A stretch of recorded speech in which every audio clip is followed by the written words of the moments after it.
twongeye kubasuhuza abakurikiye YouTube channel yacu, tugiye kubagezaho indi nkuru y'uko Muhanga abakozi 41 bamaze gusezera ku kazi kabo. Ni inkuru dukesha ikinyamakuru Kigali Today yanditswe na Ephraim Rendabigwi.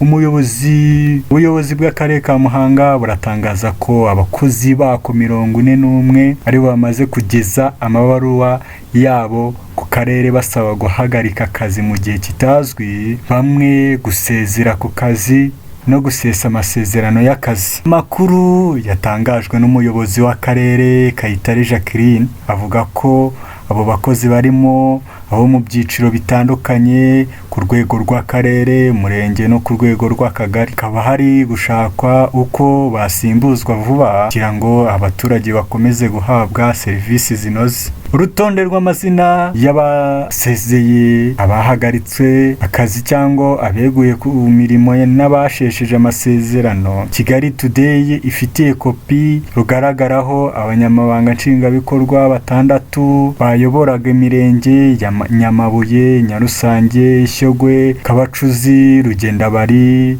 na Nyabinoni. Hari kandi abayobozi b'amashami 4 mu mashami y'imibereho myiza, ubuhinzi, imibereho myiza n'iterambere, n'umukozi wari ushinzwe inoza bubanyi Public Relation Officer, n'umukozi w'akarere wari ushinzwe ibidukikije. Abakozi ku rwego rw'imirenge beguye kandi barimo abashinzwe ubutegetsi n'imari administrative mu mirenge ya Rugendabari, Rongi, Cyeza, n'abakozi bashinzwe irangamimerere mu mirenge ya Kabacuzi na Kibungo.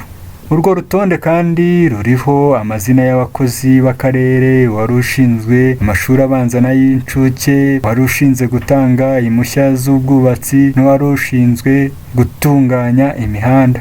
Hari kandi abakozi b'urwego rwa DASSO barimo wari umuhuzabikorwa warwo n'uwungirije ku rwego rw'akarere n'umuhuzabikorwa wa DASSO mu kagari ka Nyarunyinya. Abanyamabanga nshingwabikorwa b'utugari banditse basaba guhagarika akazi 14 n'ababungirije 4 bari bazwiho iterambere ari bo SEDO. Umuyobozi w'akarere avuga ko nta gitutu na kimwe kigeze gishyirwa ku mukozi runaka ngo abe yakwegura, ahubwo ko buri wese abitekerejeho yaba yarahisemo uko abyifuza. Ku bijyanye no gutanga serivisi mu baturage, umuyobozi w'akarere ka Muhanga Kayitare Jacqueline atangiye kuzenguruka imirenge idafite abanyamabanga nshingwabikorwa mu gikorwa cyo gushyingira bari bateganyijwe. Igikorwa akomeza no kuri iyi tariki ya 31 Mutarama 2020. Akaba asaba n'abandi bakozi basigaye muri za serivisi gukora cyane ngo bazibe icyuho cy'abagiye.